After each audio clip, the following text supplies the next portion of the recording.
on television a little bit about Ian Bremmer. Ian Bremmer is arguably the world's foremost expert on geopolitical risk. What that essentially means is if you run a country or if you run a company and you have no clue about what may happen next, you're looking for really sharp insights beyond what's visible on the surface, he's the guy to go to. And usually he charges a lot of money for those insights. Fortunately, he's not charging us, and we have him here, and we can benefit from the genius of his insights. So thank you very much, Ian Bremmer. Here's how we see these sessions. I'll go across the world asking Ian Bremmer about things that are happening. His speciality is he can tell you probabilistically what's likely to happen next, which is why his hot takes are so hot at Davos and elsewhere. So we'll start with India and the Indian elections.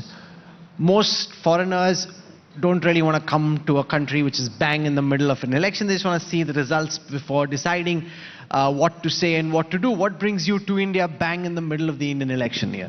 Well, one is that, as you know, India is one of the very few unabashedly positive stories on the global stage today. It's a place that most countries are looking to get closer to.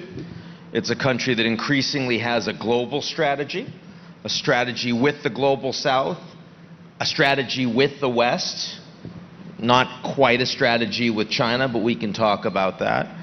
The idea that we are increasingly in a multipolar economic world, not a security world, not a technological world, but economic world, and one of those poles is increasingly India.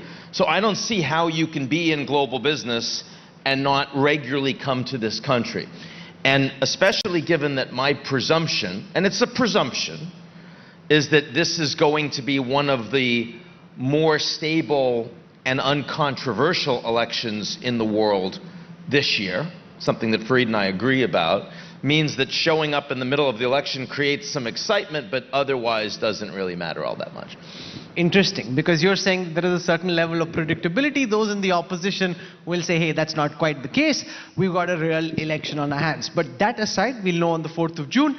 What's at stake internationally? When you talk to world leaders in global capitals, how are they seeing this Indian election and the India of the moment? Well, as I said, and we can talk a lot about what India's strategy should be, but unlike China, which is a country that has grown incredibly over the last 50 years.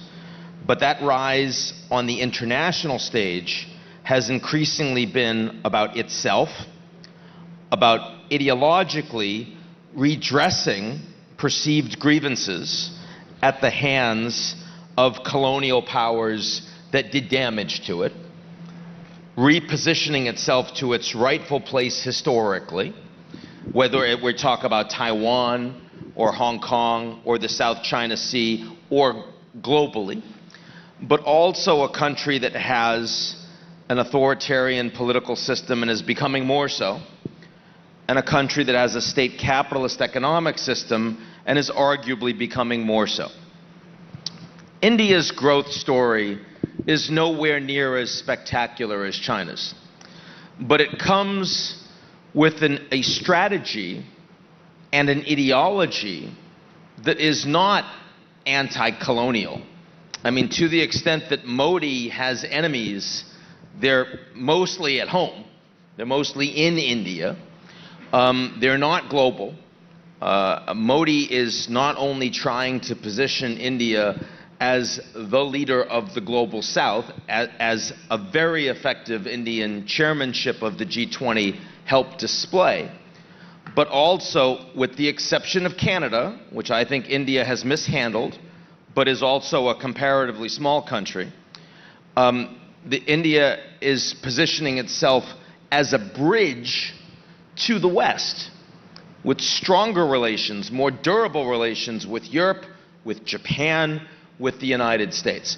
All of those things are true at the same time.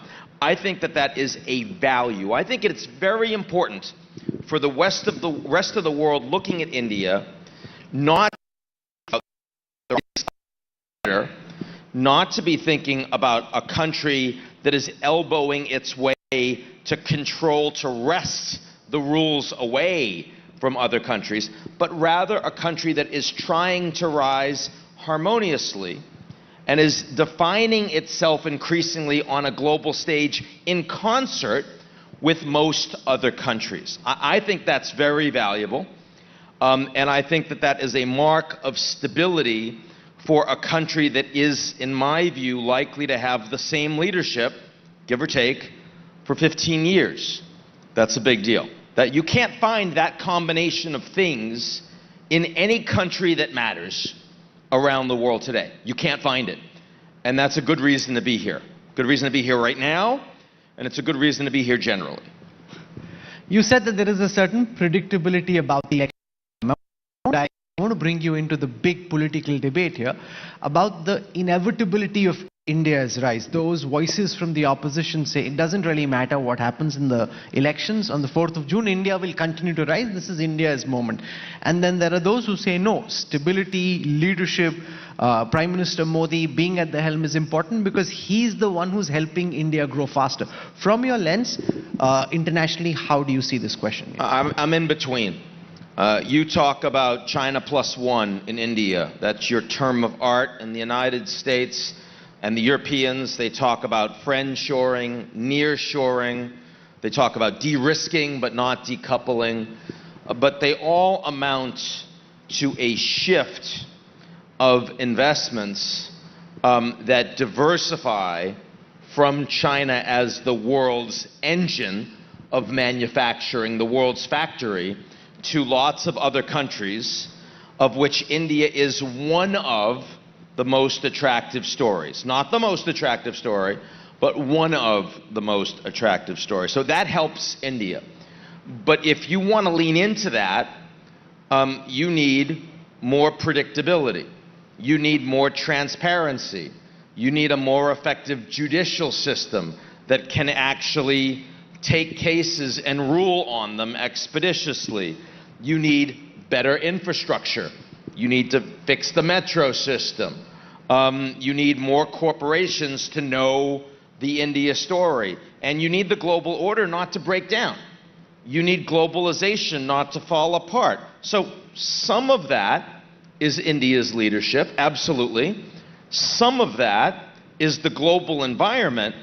Neither of those imply inevitability of India's rise. I think India is well positioned, as Fareed said, but is very far from inevitable because there is enormous uncertainty and volatility in both the future of the global order and some uncertainty and volatility in the future of India domestically. Ian, you said India is one of the most exciting stories globally, but not the most exciting story globally. So which one to you is the most exciting story globally? And for policymakers and others who are watching at this moment, what would you like to see the next government do, no matter who comes to power, to take India from being one of the most exciting stories to being the most exciting story? I'm not sure that Superman could make India the most exciting story. There just aren't enough Westerners here. There's not enough success stories historically here. It's still a comparatively small economy. You're on track to be number 3 by 2028-ish. That's still very far from number 2 and number 1. You also have enormous challenges in the next 10 years on water. You have enormous challenges in the coming years on climate. It is hot out. It is going to get hotter. These are not things that are fixable if you are India. It's not your fault. It's just a reality. But, you know, you ask me who else is hot, in the United States, the leading trade partner with the U.S. today is, anyone? Mexico, right?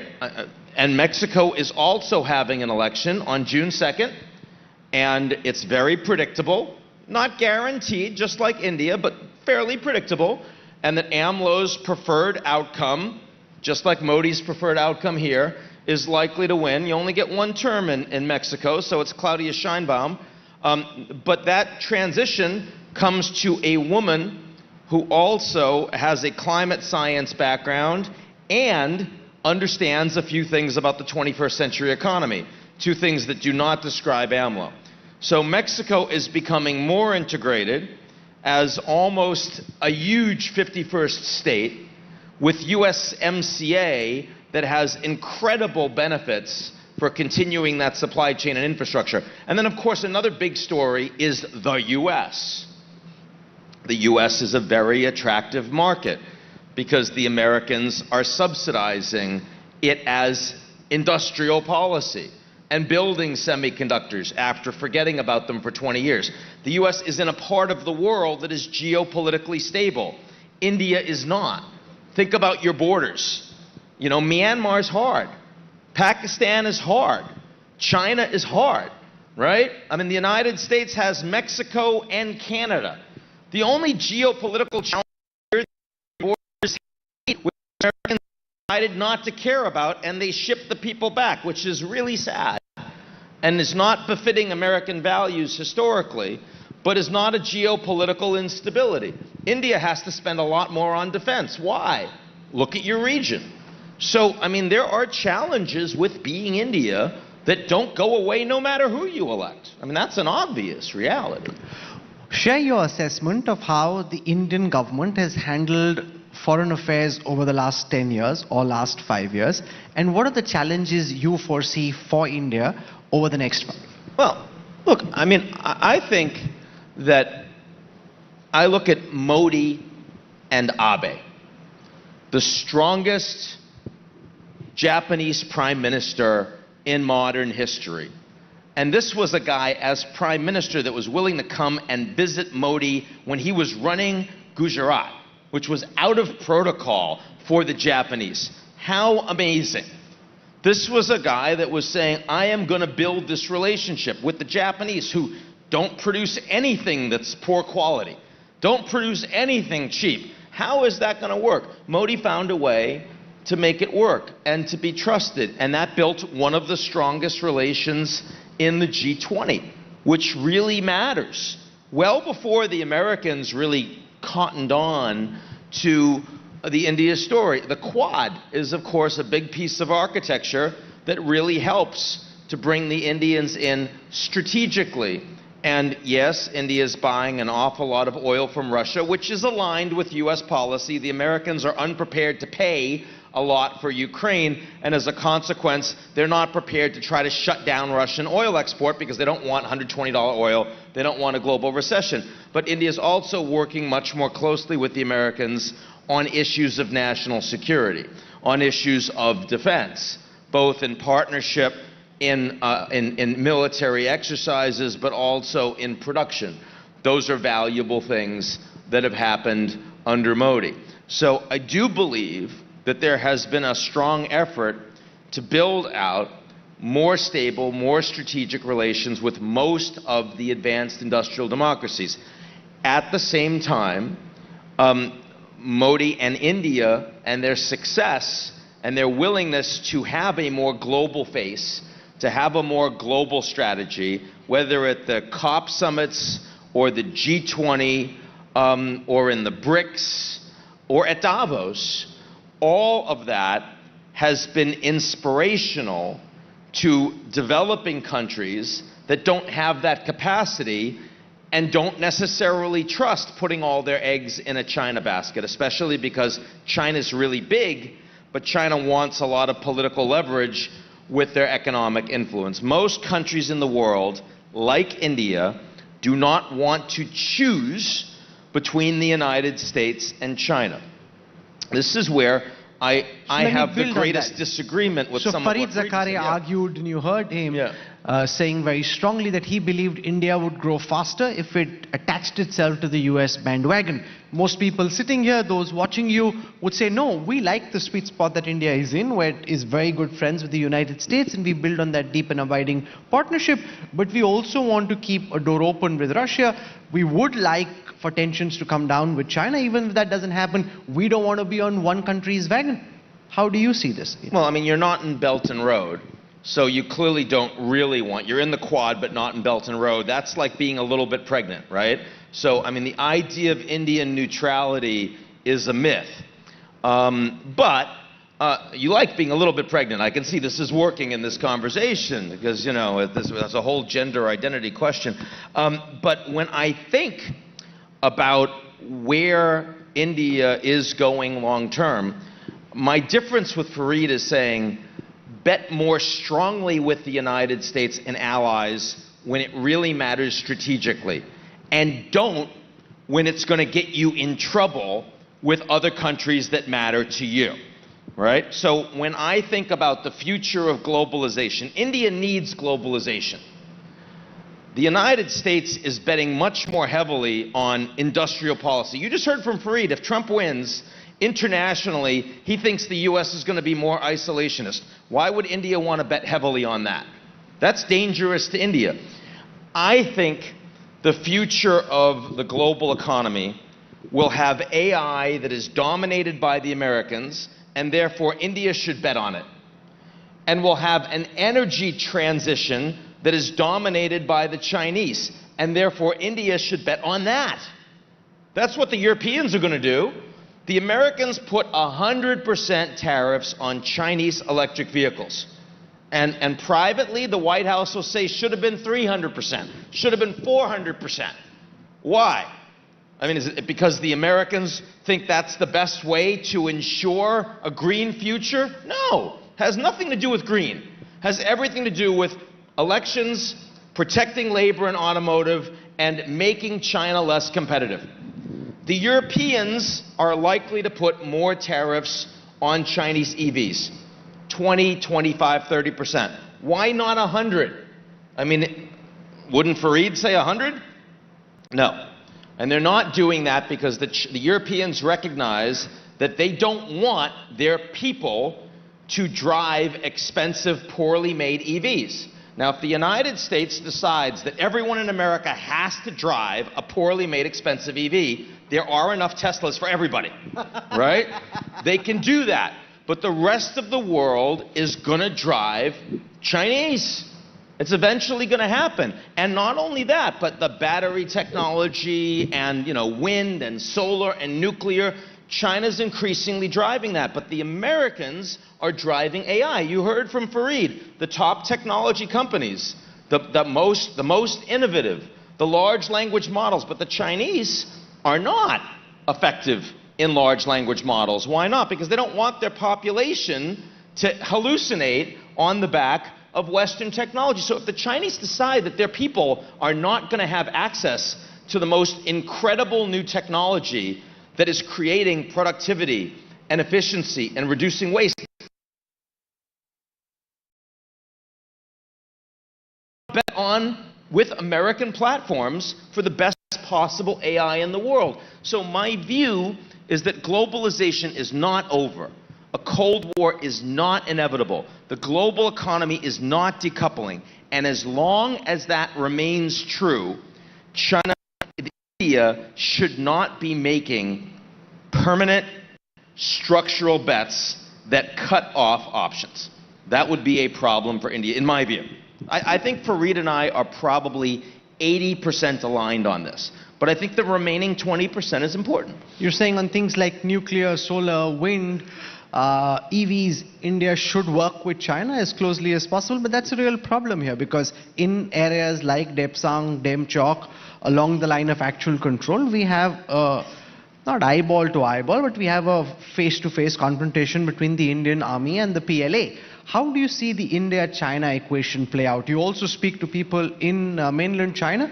What do you think their reading of India is at the moment, and where do you see this equation go? Look, right now the Chinese economy is not doing well, and China geopolitically in Asia is not succeeding. And that's not just an India problem. It's a Japan-South Korea problem in the Northeast. It's a Vietnam-Philippine problem in the Southeast. I mean, what are the countries that are getting more close to China in this part of the world?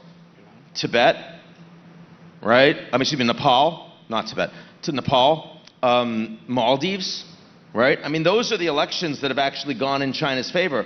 Those are not big strategically important countries. So I think that China facing economic challenges and China facing geopolitical tensions in this region wants to avoid confrontation when it can. And that creates more of a window for Prime Minister Modi and whoever succeeds him to stabilize the relationship more.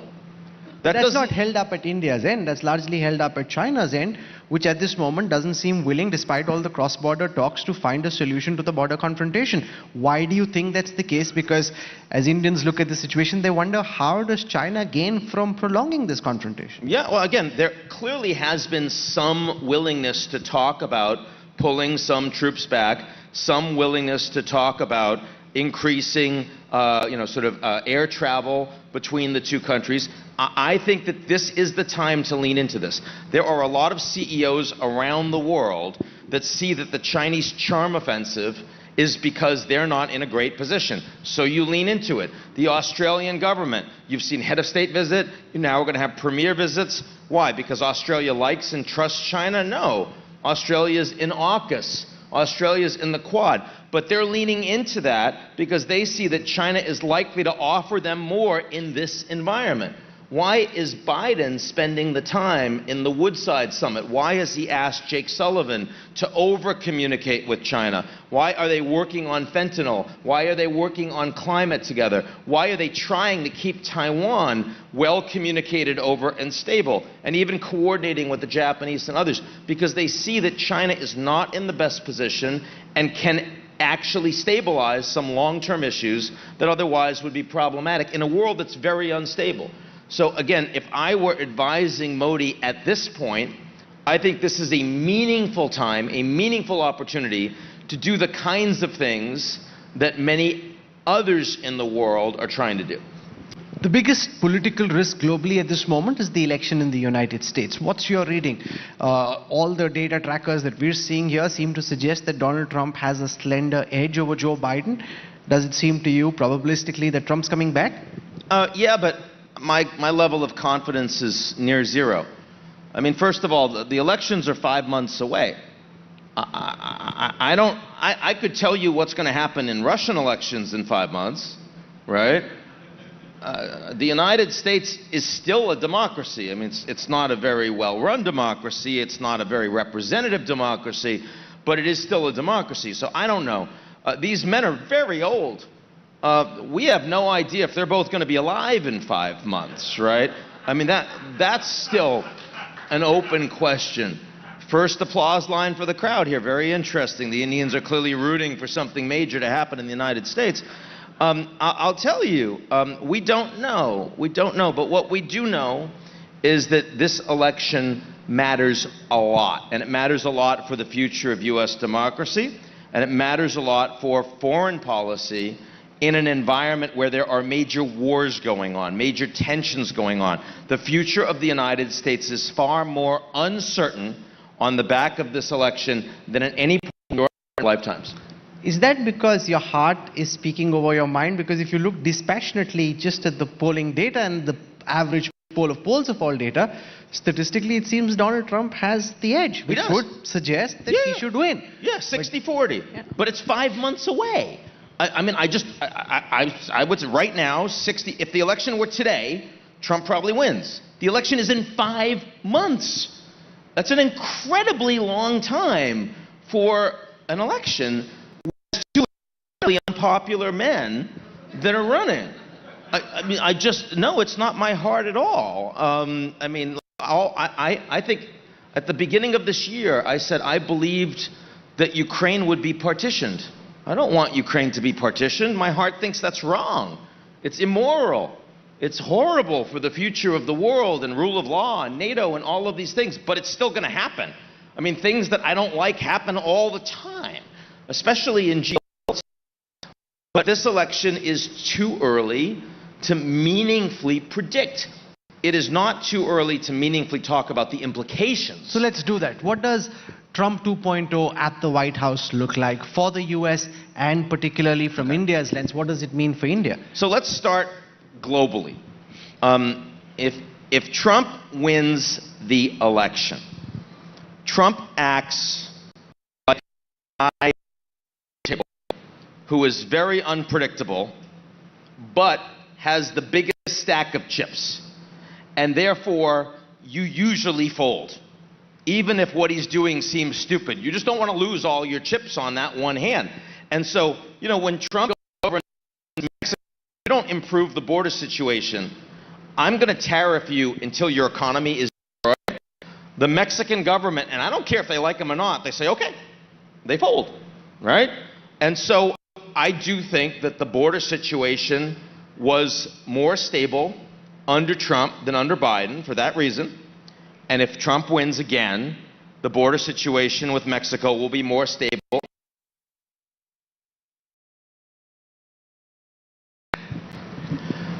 Trump on China. We're talking about 60% across the board tariffs. That's pretty meaningful. What's the reaction of China going to be? It could be, oh my God, I'm weaker now. I can't afford this. I need to give this guy a win. I need to sit down, and he's going to look like a genius, but I need to find a way to stabilize this. They might do that. Or China might say, they're trying to contain me. No matter who's in charge, the future is thus. Trump is hated by a lot of American allies. I need to hit the Americans back hard, and this is my opportunity to work with some of the Asian allies that don't trust Trump, and the Europeans that don't trust Trump. Could go either way. Do you feel lucky? Do you feel lucky? Right? Middle East. I mean, Trump was the guy that did the Abraham Accords. Trump was the guy that went to Saudi Arabia on his first trip. Trump was also the guy that pulled out of the Iranian nuclear deal. Trump was also the guy that ordered the assassination of the head of the Iranian military.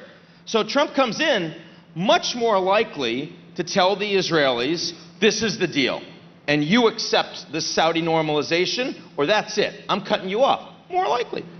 Also much more likely to get into a major war with Iran that leads to massive crisis in the region. Do you feel lucky? Trump on Russia-Ukraine. Trump is the guy that is going to tell Zelensky, remember, he said he's going to end the war in one day, which is a long time, one day, right? Trump's the guy that said, I become president, I'm going to call Zelensky, tell him you accept present border, ceasefire, or I cut you off. He also calls Putin, and he says, you accept present border, ceasefire, or I really tariff you, including oil, including SWIFT, including your central bank. By the way, India's not going to like that, right? Is that going to work? Could that end the war? Could end the war. Could stabilize things. Could also create an existential crisis for NATO and a massive cost for globalization, drive the world into a global recession. So you have to recognize that when Trump was president last time, he did a lot of this stuff. But the world was much more stable. So the likelihood of major damage under Trump was low. He said, well, I didn't cause any wars, any new wars, right? This time around, Trump becomes president. He starts with 2 wars. Do you trust him with 2 wars? How about maybe 3, right? That's an open question. So that's the international answer.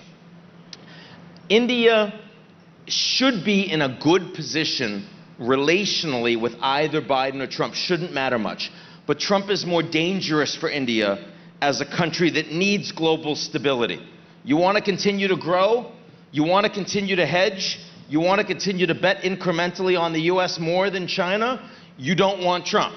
Trump is more dangerous for you. That's a reality. By the way, same thing is true for China. China wants stability. You don't want Trump. You know who wants Trump? Countries that benefit from chaos, right? Russia benefits from chaos. North Korea benefits from chaos. Those are countries that want Trump more. That should give India some pause. Should make India worry, the people that are betting on. Now, domestically, you read the media in the United States, they make you think if Trump wins, it's all over. He's going to have crazy idiots around him. Not true. Trump controls the Republican Party. Not Mitt Romney, not Liz Cheney, but pretty much every other Republican supports Trump, wants to be his vice president, wants to be in his cabinet. So his top cabinet officials will be adults, they will be intelligent, they will be reasonably stable. Is it true that Trump is running a smarter campaign than he did last time? Yes. He just seems more in control. Yes, What's changed from the last time? More disciplined. More disciplined. How come? Well, I mean, first of all, when he first ran for president, he was a D-lister, and he could only attract idiots that couldn't get a job with anyone else. He had Paul Manafort, who deserved to go to jail and went to jail.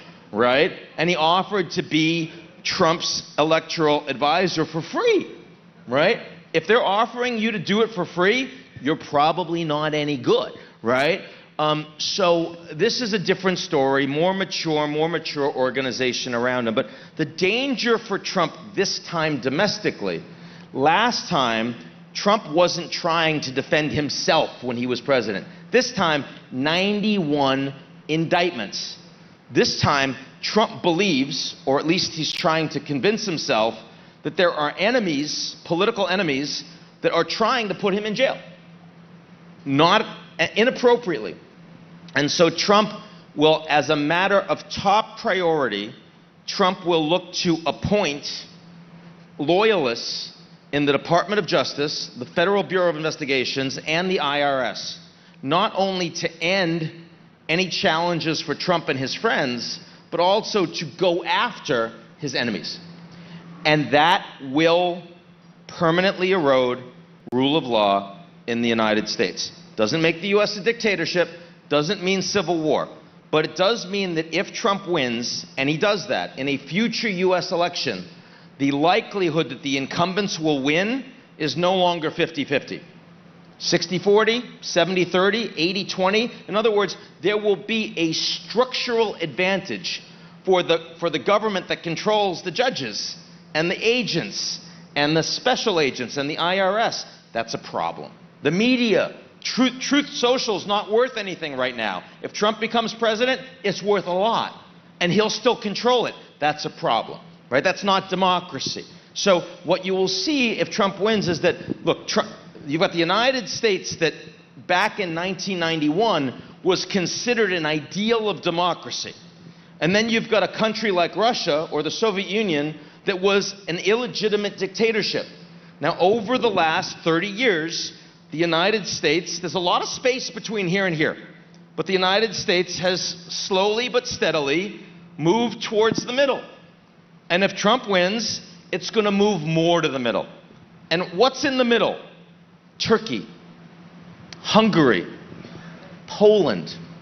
I mean, these are countries that you don't worry about much because they're not that powerful, but they are not representative democracies. They're hybrid systems that are in between.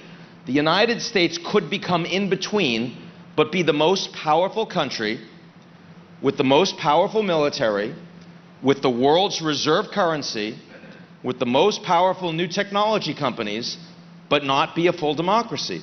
That's a very serious problem. And I don't think you can have a conversation in India about the future of India's strategy without at least thinking about that. Thinking about the fact that America is not in, Fareed said America's not in decline. But it is in decline politically. I mean, when I finished my PhD, when Fareed and I were doing our graduate degrees, everyone in the world looked to the United States as an example of a political system that they would respect. Today, you want your kids to be educated in American universities. You want to have some real estate in the United States. You want some investments in U.S. companies. Nobody around the world, nobody looks at the United States and says, I wish my political system could run like that. Literally no one in 35 years. Now, I don't think it is appropriate to have a conversation about the future of the United States and ignore that fact. I think that fact is important. It hurts me. That fact hurts Fareed. We care a lot about this, but we can't ignore it. We can't ignore it. Does Joe Biden face a dilemma like Manmohan Singh did? Because our former Prime Minister said, history will judge me more kindly than the present. The American economy at this moment is doing better than it has in a long time, and Biden can legitimately claim that things are better now than they were during the Trump presidency. Why, according to you, did he not just step away? Why didn't the Democrats have enough institutional power to get the president to step down, which before he became president would probably be something that Biden should do? It's not clear that stepping down would have meant that the Democrats would have a better shot. A few issues here. Number one, Kamala Harris is the vice president. No one thinks that she would be more likely to win against Trump than Joe Biden. Biden is committed to her, would have had to find a way to shunt her aside. The first black Indian female vice president. Not easy to do. Could have turned off a lot of voters doing that. Secondly, let's assume he does that. Let's assume he does that successfully. Big assumptions. Who's going to replace Biden? Don't know. I mean, there were a lot of good people out there. I look at Gavin Newsom, I look at Gina Raimondo, I look at Gretchen Whitmer, but is that the person that's going to win the election, the nomination? I mean, Biden is the president. Being president has a level of incumbency advantage. Not being president is weaker. So I agree that Biden is too old to run. He will not be able to effectively run the country for 4 full years. I agree with that. But it's not clear to me that the right strategic decision at any point was for him to step down, given what would have had to happen to create a stable transition. Not clear to me. One of the big concerns in India is whether China will make a go for the Taiwan Straits, right? Now, how does that change if Donald Trump actually wins the election later this year? Does that make China more likely to try and scramble for Taiwan, or does that make China more wary about the US's reaction? And how does that impact India? It would be more the latter. I'm more concerned about the uncertainty of the US reaction, but the likelihood of China invading Taiwan in the near to medium term is close to zero. It's close to zero.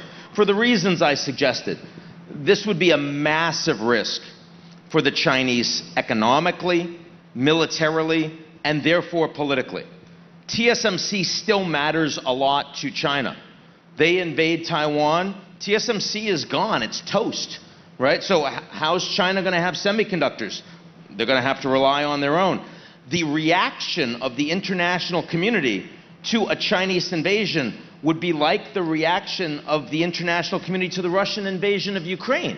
Well, how has Russia done economically since the invasion of Ukraine? Not so well, except Russia's a gas station. The future of Russia's economy comes from the fact that you need the stuff they pull out of the ground. They've had 1 million talented young men flee the country and give their human capital to Georgia and the UAE and other countries. But China, they're not a gas station. They're not about resources you pull out of the ground. They need stability. They need access to international markets. This would be a freaking disaster for China. So they're not about to do it. And so I don't think it matters. I think there are a lot of things that China can do that incrementally over time improve their leverage diplomatically, economically, and militarily over Taiwan, slowly, without risking the entire stability of the future of the China experiment. But invasion is not there. The biggest concern at this moment in the Middle East is after the crash of the Iranian helicopters with the Iranian president on board. How does that change the dynamics in the Middle East? How do you see succession in Iran, and what could be the potential impact on the conflict between Israel and the Hamas? I don't believe that it's the biggest challenge in the Middle East. I don't think it matters much, actually. The Iranian supreme leader runs the country, as you know. The president was deeply unpopular. He will be, because he was so repressive, he was so hardline, he personally ordered the execution of thousands of political prisoners. He will be replaced with someone equally loyal to the supreme leader, to the IRGC, and to the Basij. He will probably be equally unpopular. And in 50 days, when they have the election, not many people will vote because he's not seen to be legitimate. The election is not. But ultimately, India's repressiveness, the theocracy's control of the country, of the economy, means that this is a fairly stable environment, that the instability in the Middle East comes from the nature of what the Israeli people want with the Palestinians and what the Palestinian people want with the Israelis. They don't recognize each other's right to exist at this point, and that is a very serious problem. This war is not going to end. This war is increasingly escalating, and it needs to be contained. That's the challenge that the Americans are wrestling with, largely unsuccessfully. What are you telling your clients at this moment? Does it just continue in this fashion, or does this escalate from here? What's your reading? First of all, I do think that the Israelis go into Rafah to a greater degree, and that leads to more civilians getting killed. I think that the proxy war from Iranian proxies in the region Red Sea and more and beyond is going to continue to grow. The Israelis have about 100,000 people that have been evacuated from the north because of Hezbollah engaging in strikes there. Think about the Israeli population. For the United States, that would be like 4 million Americans evacuated after 9/11. The state of Connecticut, the state of Louisiana, that would be the #1 news issue for the Americans every day. The Israelis either have to have peace with Hezbollah, which is not going to happen with the war going on, or they need to fight against Hezbollah to push them back from the border to get those Israelis back. I think the latter is a big risk. So as I look forward over the coming months, I see the war getting worse. I also worry that you have radicalized lots of people. The Palestinians have become more radicalized against the Jews. The Jews have been more radicalized against the Palestinian, the whole population. And that means, over time, support for more radical governments, willingness to be lone wolf extremists and terrorists that we're going to see much more of going forward. It's not a happy story. Let's take some questions from those who've gathered over here. I'll start with Sahil Joshi. Can somebody have a mic sent across to him, please? I have the mic. In the beginning of the discussion, you spoke about the Indian elections and how the international community is looking at it. You talked about the certainty, uncertainty, and the globalization, the relation between the outcome of this result. But don't you think that the globalization in India has now irreversible process, irrespective of whichever government in whichever form comes in India after the election? So does it even matter anymore?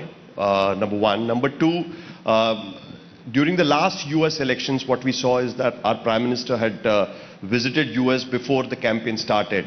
And while speaking to the Indian Americans, he had said, "Ab ki baar Trump Sarkar." You know, this time there should be a Trump government in US. How do you look at that when now again we will be seeing Trump versus Biden in US? Look, I think that Modi personally has done well with Biden, and Modi personally has done well with Trump. And it's certainly possible that Modi individually feels a greater sense of kinship for Trump, who was there with the Howdy Modi event and 100,000 people and everybody going wild. And they do both have more of a populist streak, and Biden is a more traditional political figure. So I get that. But I just go back to my point that the level of uncertainty on the global stage does not support India, irrespective of Modi's personal predilections. Now, the first question you had was about... I asked about whether the outcome of the Indian elections, does it even matter from the perspective of whether the uncertainty of globalization process, because it's already there and it is kind of irreversible. We have seen many governments coming and going, but the process is still on. I certainly think that globalization has made significant strides in India. Infrastructure has improved, literacy has improved, the bureaucracy has become more streamlined, it's easier to get benefits to people. I mean, all of those things are very positive. The VAT system, I mean, there are a lot of things now about India that makes it a country that's easier to do business in and more attractive. As I said, this global environment is hard. It is volatile. It is dangerous. India today is the 5th largest economy. There is massive inequality in India. That is a challenge for India going forward.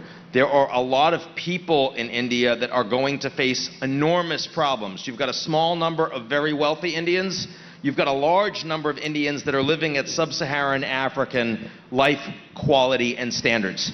And I don't know how India responds to running out of water when that happens. I don't know how India responds. And I don't know how many of you read Kim Stanley Robinson's Ministry of the Future, very important book, about what happens in the world when we don't address climate change adequately. India is ground zero for that. The last 1 hour, and I'm sure all of you sitting here will agree.